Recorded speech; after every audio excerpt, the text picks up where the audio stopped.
ఒక సంతకం చేద్దాం, కాళేశ్వరం నుండి గోదావరి నదిని కాపాడదాం అనే కాన్సెప్ట్తో మిత్రులు టీకే విశ్వేశ్వరరెడ్డి గారు ప్రారంభించిన ఈ కార్యక్రమం నిజానికి చాలా ఉత్తమమైన కార్యక్రమం, రాజమండ్రికి చాలా అవసరమైన కార్యక్రమం కూడా. ఇంతవరకు ఏ ఒక్కరు కూడా ఇలాంటి విషయాలు టేకప్ చేయలేదు. గోదావరి నదిని మంచినీళ్ళకి వాడుకోవడం లేకపోతే ఇంకో విషయానికి వాడుకోవడమే తప్ప అందులో ఉండే కాలుష్యం విషయంలో ఇటు రాజకీయ నాయకులు కానీ ఇటు అధికారులు కానీ ఏ ఒక్కరూ పట్టించుకుంది. ఇవాళ టీకే విశ్వేశ్వరరెడ్డి గారు గత బహుశా నాకు తెలిసి 2 సంవత్సరాలుగా కాలుష్య నివారణ చేయడానికి గోదావరి నది పైన ఎన్నో కార్యక్రమాలు చేస్తున్నారు. అందులో భాగంగా మిత్రులు ఈ మధ్యకాలంలో నేను ఒకసారి కలిసినప్పుడు ఆయన ఈ దీక్షలో కూర్చున్నప్పుడు నేను ఆయన అడిగితే వారు ఏం చెప్పారంటే, ఇప్పుడు గోదావరి కాలుష్యం పెరగడానికి గల కారణం ముందుగా తీసుకుంటే ఏపీ పేపర్ మిల్స్ సంబంధించిన మురుగునీళ్ళు ఆ కాలుష్య వాటర్ అంతా కలిసి గోదావరి నదిలో కలిసేదంతా తీసుకెళ్ళి దానికి ఎగువన ఉన్న కొంత ఒక ప్లేసులో దాన్ని అక్కడ పెట్టి అక్కడి నుంచి మళ్ళీ శుద్ధి చేసి ఎదరకు పంపడం అనే కార్యక్రమం వల్ల కూడా ఇది పరిశుద్ధిగా ప్రాపర్గా కావటం లేదు. దానివల్ల ఇక్కడ రాజమండ్రిలో ఉండే గోదావరి నుంచి ధవళేశ్వరం వెళ్ళే వరకు కూడా ప్రాపర్గా కాలుష్యం అంతా కూడా పెరిగిపోయి ప్రాపర్గా శుద్ధి కావడం లేదు. అది శుద్ధి అవ్వడానికి రాజమండ్రిలో ఈ కలుషితం లేకుండా ఉండడానికి ఒక కాన్సెప్ట్ని నేను వాళ్ళకి విన్నవించాను. ఆ కాన్సెప్ట్ వెరీ సింపుల్ కాన్సెప్ట్. వాళ్ళ సంవత్సరానికి కోట్ల కొద్ది రూపాయలు ఖర్చు పెట్టి ఈ కాలుష్యాన్ని అంతా కూడా పేపర్ మిల్కి గోదావరికి ఎగువకు తీసుకెళ్ళి అక్కడ కావాల్సిన వాతావరణాన్ని క్రియేట్ చేసి అక్కడి నుంచి మళ్ళీ దాన్ని శుద్ధి చేసి కింద పంపడం అనే దానికంటే కూడా అందులో సగం కాకపోతే 1/4 అమౌంట్ ఖర్చు పెడితే పర్మనెంట్గా ఇక్కడి నుంచి ఒక కెనాల్ లాగా కానీ ఒక పైపులు కానీ వేసుకెళ్ళి ధవళేశ్వరం దాకా తీసుకెళ్ళి ఆనగడ్డ దగ్గర నుంచి గోదావరిలో కిందకి గోదావరి వదిలేస్తే అక్కడి నుంచి సముద్రంలో పోద్ది కదా. చిన్న కాన్సెప్ట్ నేను చెప్తే కూడా వాళ్ళు పట్టించుకోవట్లేదు. ఇటు ప్రభుత్వం కానీ ఇటు ప్రజలుగా అధికారులు కానీ ఎవరు పట్టించుకోవట్లేదు. కనీసం ప్రభుత్వం పట్టించుకొని కనీసం పేపర్ మిల్ల వాళ్ళని మార్గంలో పెట్టి కార్యక్రమాన్ని చేపడితే బాగుండని చెప్పి ఆయన దీక్షకి రాజమండ్రిలో ఉన్న ప్రజలందరూ కూడా సహకరించవలసిన బాధ్యత ఉంది. అందులో భాగంగా ఆయన సహకరించడానికి నేను ఇక్కడికి వచ్చానని తెలియపరుచుకుంటున్నాను. సార్, ఇప్పుడు కైలాస్ భూమికి సంబంధించిన బాడీస్ బర్న్ చేసిన తర్వాత ఆ హ్యాష్ అంతా కూడా గోదావరిలోకి వదిలేస్తున్నారు అంటున్నారు.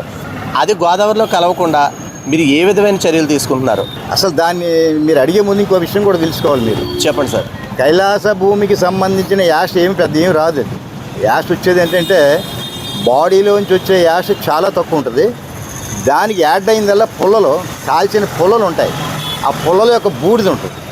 అది పక్కన పెడితే మీరు కోట్లింగాల దగ్గర బ్రాహ్మణులకు వెలుబడి ఉంటారు. మీరు ఆ కార్యక్రమం చూడండి. చరిత్రాత్మకంగా కూడా కొన్ని వందల వేల మంది తీసుకొచ్చి ఈ యాష్ అంతా కూడా వాళ్ళకి ఇస్తారు.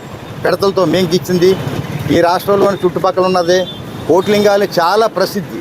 అవును సార్. ఆ ప్రసిద్ధి చెందిన కోట్లింగాల దగ్గరికి మొత్తం భారతదేశంలో ఉన్న చాలా చోట్ల నుంచి వస్తుంది. ఇది కాశీ గంగలో కలిపే విధానంగా ఇక్కడ కూడా వస్తుంది. ముందు అక్కడ బస్తాలు కొలిది ఉంటుంది. అది ఇవన్నీ పోగొడితే మీకు కొన్ని వందల పిడతల్లో తీసుకొచ్చిన ముందు అక్కడ అది కలుపుతున్నారు. దాన్ని కలిపే దాంట్లో మా దగ్గర నుంచి వచ్చే యాష్ 0.00 అంటే దానివల్ల ఏం నష్టం లేదు. మీ ఫ్రెండ్స్ని ఆన్సర్ కూడా ఇదేం కాదు. Okay sir. At the same time అంటే కోట్లింగాల రేవులో స్నానాలు చేసే సమయం అంటే అక్కడ 2 విభాగాలుగా ఉంది. అటుపక్క స్నానాలు చేయడానికి, ఇటుపక్కేమో పిండ ప్రదానాలు అది చేసుకోవడానికని విభజించారు. ఇప్పుడు మన ఏదైతే కైలాస భూమి ఉందో కైలాస భూమి నుంచి వచ్చే హ్యాష్ కావచ్చు లేకపోతే అందులో వచ్చి ఎముకలు అవి గుచ్చుకుంటున్నాయి అక్కడ అనేది ఒక ఎముక ప్రసక్తి లేదు. ఎముక అనేది ఉండదు. అనేది ఇంకా కాలేనట్టు లెక్క. ఇదేమి కాశీలో గంగలో కలిపేయడం సగం కాల్చి వదిలేసింది కాదు. ఇది కంప్లీట్గా ఒక బాడీ ఒకసారి కాల్చిన తర్వాత మరుసటి రోజు ఉదయం వరకు అది అలాగే ఉంటుంది.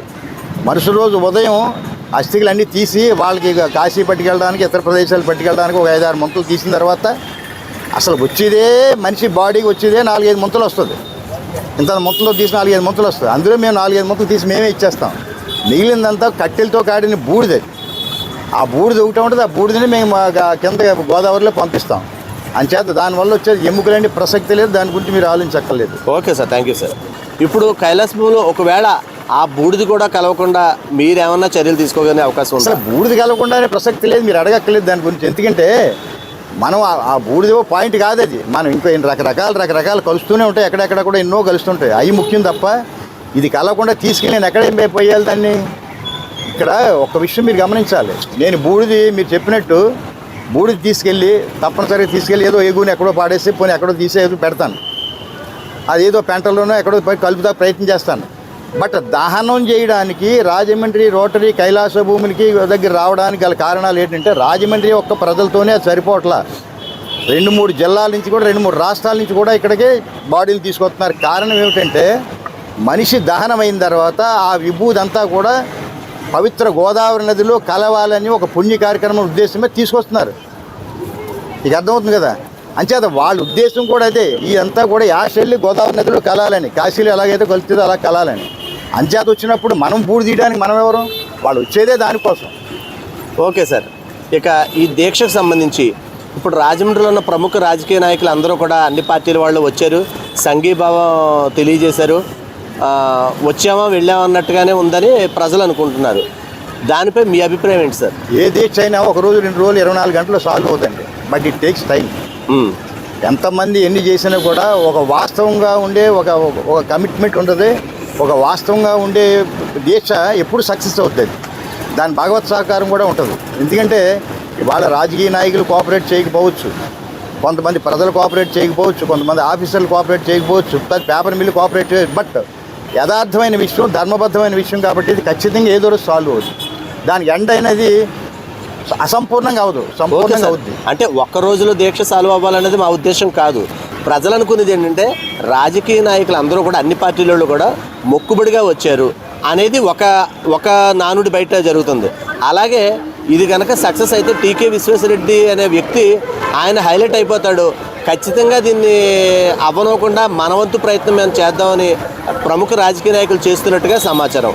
అది ప్రతి చోట ఉంటుంది. ఇప్పుడు సంపూర్ణంగా వచ్చాడా అసంపూర్ణంగా మంచి వచ్చాడండి అతని మనసులోకి దూరి మనం చూడలేము. బట్ వచ్చారు, వెళ్ళారు.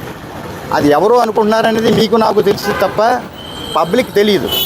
అది ఆయనకి సపోర్ట్ చేయడానికి 10 మంది వచ్చారు కాబట్టి పబ్లిక్ ఒపీనియన్ కూడా ఎలా ఉంటుంది, ఇది అందరూ వచ్చి సహకరిస్తున్నారు మంచి విషయం కాబట్టి అంటారు.